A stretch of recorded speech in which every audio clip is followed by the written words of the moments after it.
What's up mga bay? Today mga bay, good morning by the way. Today it's Sunday again. So we are here in Vancouver, Canada again. So nakilang labas na ako dito mga bay. So lalabas lang ako dito before just to eat. Ngayon kasi mga bay, vlog ulit tayo. Lakad-lakad ulit tayo kasi this is our last chance na makalabas dito kasi nga babalik na kami dun sa pinanggalingan. Babalik na kami dun sa Panama mga bay, dun sa mainit na lugar. This is my last chance to go outside here in Vancouver, Canada. Kaya take the opportunity again kasi wala na eh, hindi natin alam kailan pa tayo makakabalik. So nandito ako mga bay sa isang seaside nila. Look at this one.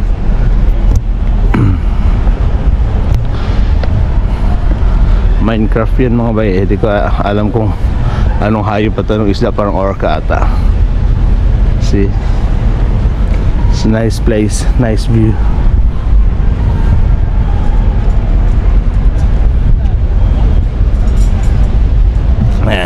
Ayan, ako lang ulit mga bay ang gumagala. Yung iba kasi naghahanap buhay. Ayaw lumabas, puro hanap buhay. Kaya it's okay. Yan, nandun yung barko namin mga bay. Look at the view.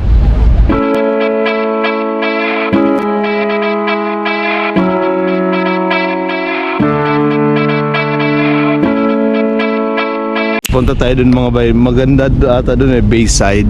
Hindi pa tayo nakapunta doon eh. Pero let's see, tingnan natin mamaya. Ayan na naman tayo, English as na Tagalogin pa. So tingnan natin mamaya mga bay kung makapunta tayo ng Jollibee. So depende sa adventure natin ngayon, sa lakad natin ngayon. Kasi time check now is 9:43. So my duty is 1 o'clock. So I still have a lot of time, my friend. Hehe, no problem. No problem, no problem. Yan. Sayang nga lang eh, kung pwede lang magbike dito. Magre-rent sana ako bisikleta. Babike ko din, maganda dyan eh, dun sa dulo. Madali lang takbuhin yan eh. Biking yan eh. Takbuhin naman. And Canada. So hopefully makabalik ulit tayo dito by next time. But not next month. Because next month is done. We are going to Panama, Cartagena, Colombia. We are going to ano pa bang lugar yan? Bonaire, Aruba, Curacao, all of that places mga bay. So doon naman kami sa, di ko alam kung western, eastern o ano yung lugar na yan. Basta doon na ulit kami. Bye bye muna Canada at Alaska kasi season is done.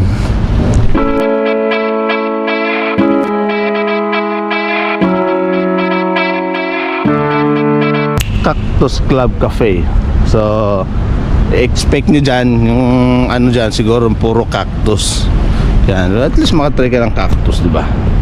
Yan, yeah, ito pala yung palaging pinupuntahan ng iba. Kasi dito mga ba, yung B-side na to pag umaalis yung barko, palagi namin ito nadadaanan eh. Tapos may paikot to doon sa malayo, paikot, may hidden beaches doon eh, nakatagong liguanan ng dagat. Yan, kasi baka maiba yung pronunciation natin, diba? At least malinaw. Yan. Tapos doon sa malayo mayroon doon. Hindi tayo makapunta doon kasi sobrang layo yun mga bay. Kaya kailangan yun bike. So ngayon lalakad tayo dito sa beach nila, beach side. Bisa sa tabi ng dagat nila mga bay. Yan, malinaw. Yan. Maraming nagdi-date, nakaka-engage. Sana all nagdi-date. Malapit naman na 2 months na lang mga bay. So I can date my wife again. Yeah. Yan mga bay, nagbabike sila.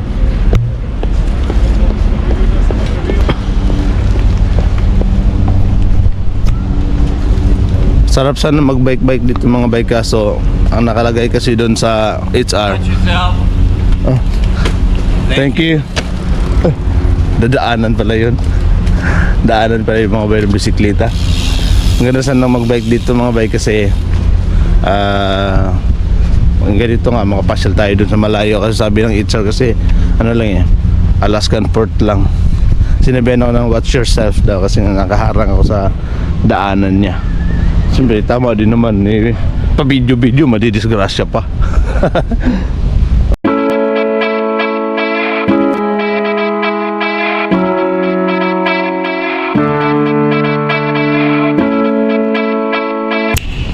First time ko makapunta sa area na to mga bay. I never been here before. This is my first time. Wow.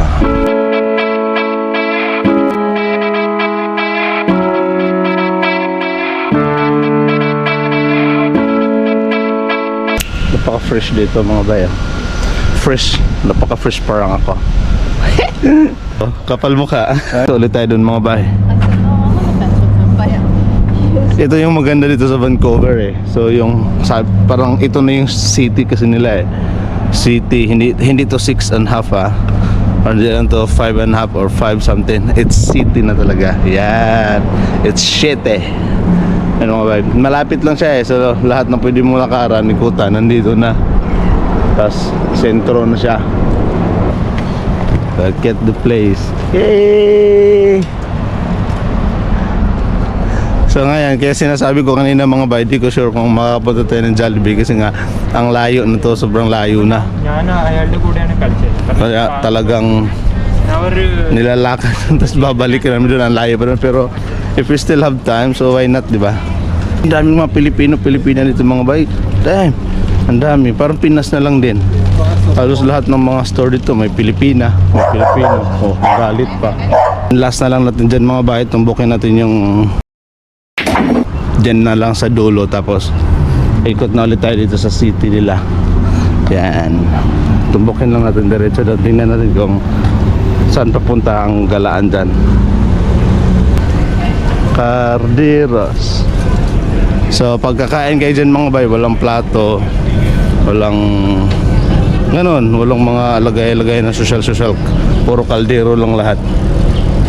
Kaldero lang lahat. At saka parang mini grocery siya mga bay, or mini market. So yun na nga mga bay. So ito lang yung view. Ayaw ko nang pumunta dun sa medyo malayo na coast na dun kasi masyadong malayo na. Babalik pa tayo dun sa area sa ano natin, sa barko natin kasi masyadong malayo na doon. Pero maganda sana nga, sa kagaya ng sinasabi ko, maganda kung may bike tayo kasi makakaikot tayo ng malayo. Baka mapuntahan pa natin yung sinasabi ko na nakatagong paliguanan nga. Yan. Kaya sana, kaso wala eh. Hindi pwede kasi Alaskan Port lang pwede. Ngayon, dito na naman tayo mag-ikot-ikot sa syudad nila mga bahay, kung saan yung mga buildings. Tingin tayo sa mga buildings, anong design ng mga buildings sila. Yun mga bahay, nandito na ulit tayo. So, malis na tayo dun sa may B-side mga bahay. So, dito na tayo sa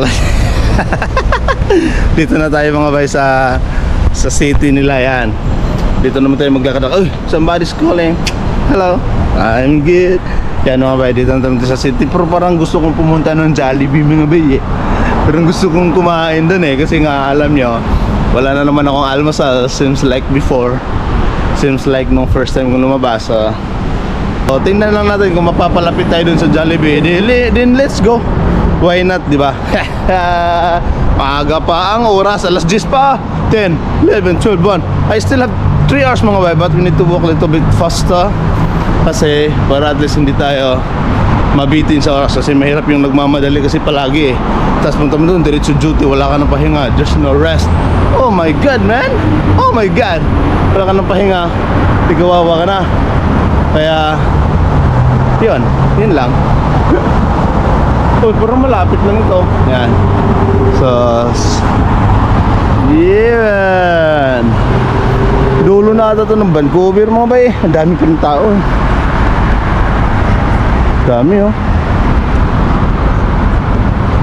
Ay, tawid tayo dito mga bay kasi gone na eh. Tawiran na eh. Woo! Sana all may holding hands. Sana all. Woo! Alam nilang malayo tayo sa asawa. Palagi naman tayo nakakasalubong ng mga nag-holding hands, nagdi-date, naghahalikan, nagyayakapan. Oh, Mama Mia. Woo! Bakit ganon? Oh my goodness. Tingnan nyo yung building na ito mga bay. Oh, dang. Ah.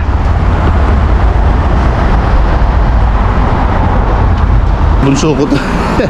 Ako lang ulit mag-isa, kaya kayo na naman yung kausap ko mga bay. Kasi I don't have anybody else. I don't have somebody else. English kasi, inubo na tuloy. Wala ako ikauban lain mga bay. Magbisaya na lang tayo ah. Tapos may yung rimar, mga English man lagi ba?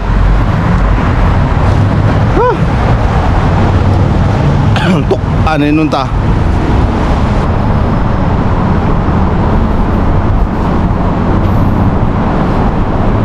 Ko na alam to dito mga bay, pero at least ang lagi kong tinatandaan, always think doon ako nang galing. Yan, yung area na yon, doon ako nang galing papunta dito. So babalik tayo doon kasi doon nga tayo nang galing, di ba? Yun lang yung palagi kong tinatandaan. Hindi ka naman siguro mawawala kasi ang kagandahan kasi dito sa Vancouver mga bay, ganun, basta search nyo lang sa Google yung view. Oh my god, ang hirap mag-explain kasi ganun lang siya ba, tapos ganun. So pag doon ka galing, punta ka dito, balik ka doon. O yan, ang ganda na explanation ko, di ba? Hapit na hapit. Hinihingal ako.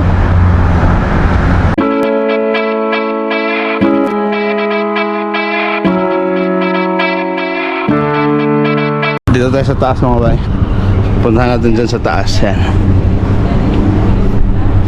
Maiba naman yung area natin.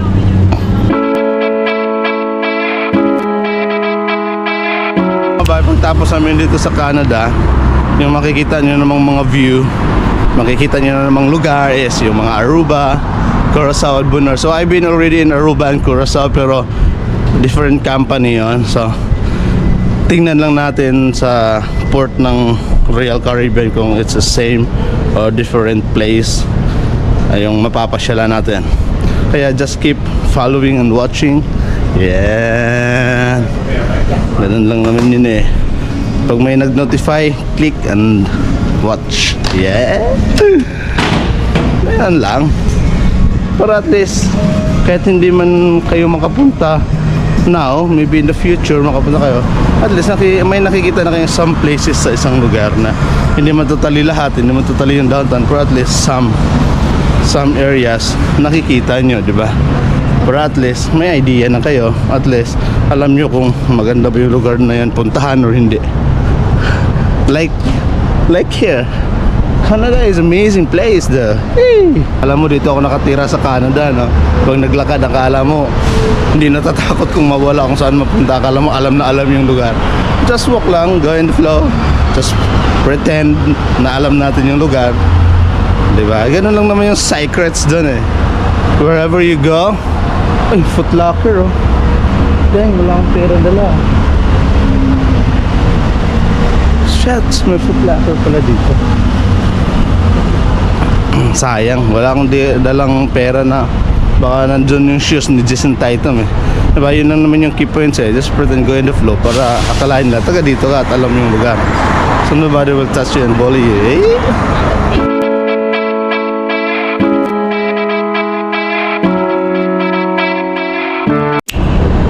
Yan mga bay, sa layo na nang nilakad ko at inikot ko, I'm just walking for 1 hour. Yun pa rin talaga. Talagang sundot-sundot lang ako eh. Iba talaga pag tinatawag ka ng gutom. Nandito na naman ulit tayo. Dito na tayo hihinto, magtatagal bago bumalik ng barko. Iba talaga mga bay pag gutom ka. Hindi ka nag-almusal kasi sadyaan talaga ng panahon. Kita mo yan ah. Sadya ng panahon. Then Jollibee. So nandito na ulit tayo sa Jollibee mga bay. Umikot-ikot lang ako. Tinandaan ko lang naman din yung area, pero hindi ko akalain na lulusot ako dito sa kalye ng Jollibee. Siyempre nandito na ulit tayo, kaya let's go at mag-order at kumain na tayo para makabalik tayo ng barko. Mga bay, tapos na tayong kumain mga bay ng Jollibee. So we spend a little bit money. Siyempre medyo mahal mga bay kasi nag-order ako ng 2-piece chicken, spaghetti, alain daw yun yan tawag doon. soda, so happy that much, but it's okay kasi hindi na tayo makalabas next time eh. So maybe we don't know how many years or else hindi natin masabi. Check is 11:40, so kailangan natin bumalik ngayon mga best bako kasi start tayo ng 1 PM. Yan, so yan yun mga bayan, nandito na tayo sa barko, papasok na sa bye-bye Canada for now. Hope to see you again next time. Malaki yung ginastos natin dito kada labas ng Canada, but it's worth it. Nag-enjoy din naman tayo sa bye-bye Canada. See you next time. Thank you very much for this beautiful port and experience and beautiful place. So let's go inside the ship mga bay. So yon mga bay. So ngayon mga bay, nandito na ako sa aking kwarto. We call it cabina mga bay dito sa barko. So nandito na ako. So time check is 12:10. So I need to prepare, take shower and everything to change. So start na tayo sa duty mga bay. So we need to prepare ourselves. So paano mga bay? Salamat sa panonood. Sana nagustuhan nyo ulit yung last pasyal natin dito sa Vancouver. So if you like it, please like, share, follow, and subscribe mga bay. Hanggang dito na lang. Peace out. Ciao, ciao.